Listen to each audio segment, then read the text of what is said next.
अभी 1 करोड़ 9 लाख से ऊपर लोग आज तक मोहल्ला क्लिनिक्स में या आम आदमी क्लिनिक हम पंजाब में जिनको बोलते हैं उसमें आ चुके हैं। अभी आपके घर के पास आम आदमी क्लिनिक है, आप जाते हो, टेस्ट कराते हो, डॉक्टर बैठा है, टेस्ट कराया, दवाई ले आए। पहले तो हमारी आप देखो जो सरकारी डिस्पेंसरियाँ थी उसकी हालत बहुत खस्ता थी, बिल्डिंग गिरने वाली थी, कोई दवाई नहीं है, मतलब टेस्ट तो होते नहीं थे। पहले टेस्ट तो हमने शुरू करे हैं। 165 मोहल्ला क्लिनिक पंजाब के अंदर एक साथ शुरू होने जा रहे हैं। इस लेवल का डेवलपमेंट मुझे नहीं लगता पंजाब ने आज तक 75 साल में कभी देखा था। कहते हैं किसी भी देश के विकास में उसके स्वस्थ नागरिक सबसे अहम भूमिका निभाते हैं। ऐसे में देश की आम आदमी पार्टी के प्रमुख संयोजक और दिल्ली के मुख्यमंत्री अरविंद केजरीवाल ने पंजाब सीएम भगवंत मान के साथ मिलकर दिल्ली की तर्ज पर पंजाब के जालंधर शहर में 165 नए आम आदमी क्लिनिक की शुरुआत की है, जहां अब पंजाब में आम आदमी क्लिनिक की संख्या बढ़कर 829 हो चुकी है। इसी को लेकर पंजाब के सेहत मंत्री से हिंदी खबर ने खास बातचीत की। आप भी सुनिए क्या कुछ कहा उन्होंने। पंजाब के सेहत सेक्टर में आज दूसरा बूस्ट मिल चुका है। मोहाली के लिवर इंस्टीट्यूट के बाद हम कह सकते हैं कि मोहल्ला क्लिनिक्स की संख्या अब 829 पहुंच चुकी है। 160 से ज़्यादा मोहल्ला क्लिनिक्स का आज इनाग्रेशन मुख्यमंत्री भगवंत मान करके गए और उन्होंने एक बड़ी चौंकाने वाली जानकारी दी कि 1 करोड़ से ज़्यादा की फुटफॉल हो चुकी है। जी हाँ, 2022 में शुरू हुए आम आदमी क्लिनिक्स में 1 करोड़ से ज़्यादा फुटफॉल सिर्फ पंजाब में हो चुके हैं। साथ पंजाब के सेहत मंत्री है, आइए उनसे बात करते हैं और जानते हैं कि इतना बड़ा रिस्पॉन्स कैसे देखने मिल रहा है और क्यों कारण है कि इससे पहले सरकार कुछ ऐसा नहीं कर पाए। नमस्कार सर। नमस्कार जी। सर, 1 करोड़ से ज़्यादा के फुटफॉल और भी हम कह सकते हैं साल भी पूरा नहीं हुआ, 40.5 करोड़ की दवाइयाँ फ्री में दी जा चुकी हैं और इनमें ज़्यादातर लाभार्थी हम कह सकते हैं कि महिलाएं थी, बुजुर्ग थी। तो ये चीज़ कहीं ना कहीं दिखाती है कि पहले गैप था। हम कह सकते हैं कि लोग मजबूर थे कि एक छोटे सेक्टर्स के कि जो हॉस्पिटल अफोर्ड नहीं कर सकते थे, सरकारी हॉस्पिटल्स वो हम कह सकते हैं उस स्टैंडर्ड के नहीं थे कि इनके इलाज मिले, पर अब हम कह सकते हैं फ़र्क दिख रहा है। जी, 1 करोड़ 10 लाख, उसमें 55% औरतें हैं, 18% बच्चे हैं और 20% जो है वो बुजुर्ग हैं। तो इन लोगों को जो वल्नरेबल सेक्शंस ऑफ सोसाइटी कहते हैं उनको एक्सेस नहीं थी हेल्थ के लिए, वो एक तो एक्सेस होगी। तो दूसरा ये है कि जो प्राइमरी हेल्थ केयर बोलते हैं इसको, जो आपके घर के पास है कि आपको छोटी मोटी जैसे ब्लड प्रेशर हो गया, शुगर होगी, आपको खांसी जुकाम हो गया और आपको मतलब पेट की बीमारी होगी, कोई ऐसी छोटी जो बीमारियाँ जो नॉर्मल लोगों को होती रहती हैं, तो वो आपको वो होगी तो आप लोग सफ़र करते थे, कहाँ जाएँ, मतलब ना जी, खर्चा होगा, शहर में जाना पड़ेगा, दूर जाना पड़ेगा। तो उससे जो खास करके औरतों को और बुजुर्गों को और बच्चों को बहुत नुकसान होता था। अभी आपके घर के पास आम आदमी क्लिनिक है, आप जाते हो, टेस्ट कराते हो, डॉक्टर बैठा है, टेस्ट कराया, दवाई ले आए।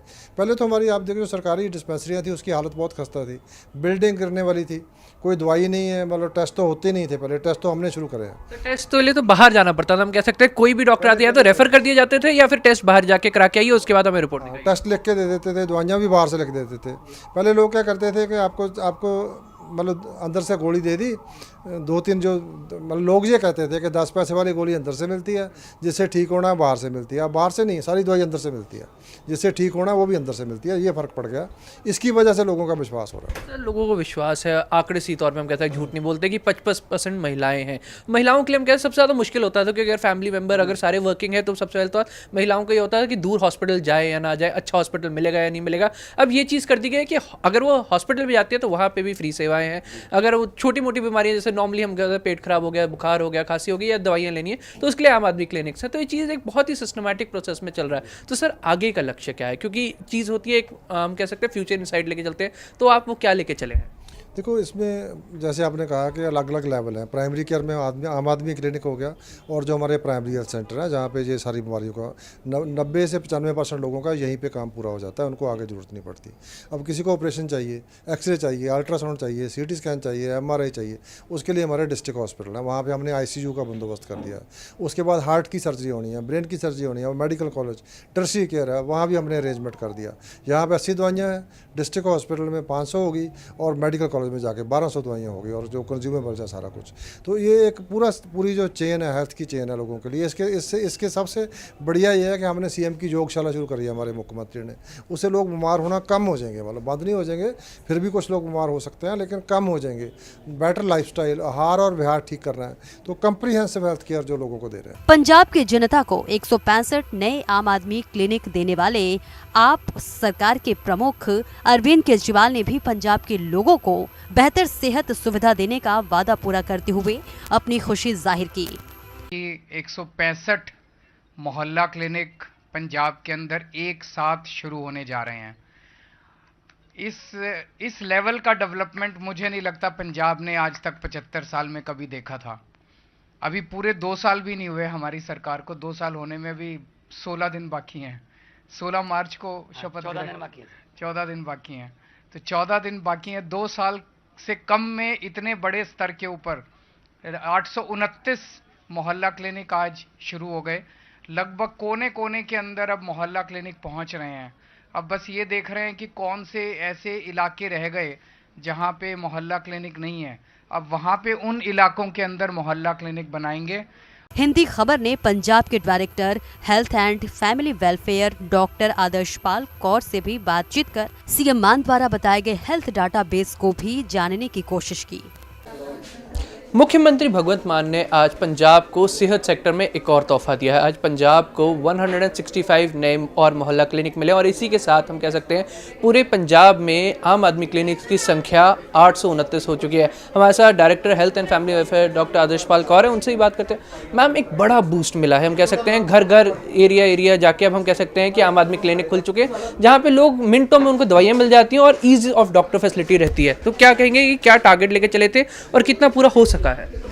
मोहल्ला क्लिनिक जो नाम है ना, उसका मतलब ही ये है कि हर मोहल्ले में हो, लोगों को दूर ना जाना पड़े। और बेसिक इसका पर्पस प्राइमरी केयर है, जो प्राथमिक सुविधा हेल्थ के लिए, सेहत के लिए लोगों को देनी है, उसका पर्पस यही है। और उस पर्पस में, उस संबंध में ये बहुत सफल हो रहे हैं। अभी 1 करोड़ 9 लाख से ऊपर लोग आज तक मोहल्ला क्लिनिक्स में या आम आदमी क्लिनिक हम पंजाब में जिनको बोलते हैं उसमें आ चुके हैं। डाटा भी इकट्ठा किया जा रहा है। खुद हम कह सकते हैं मुख्यमंत्री ने इसका जिक्र किया कि एरिया टू एरिया इन आम आदमी क्लिनिक्स के जरिए डाटा इकट्ठा किया जा रहा है कि क्या दिक्कत आ रही है, क्या परेशानी आ रही है, स्पेसिफिकली क्या बीमारी उस एरिया में आ रही है, ताकि उनको स्पेसिफिकली टारगेट करके उसका हल किया जा सके। तो ये किस तरीके से काम करता है, थोड़ा इसके ऊपर लाइट डालिए।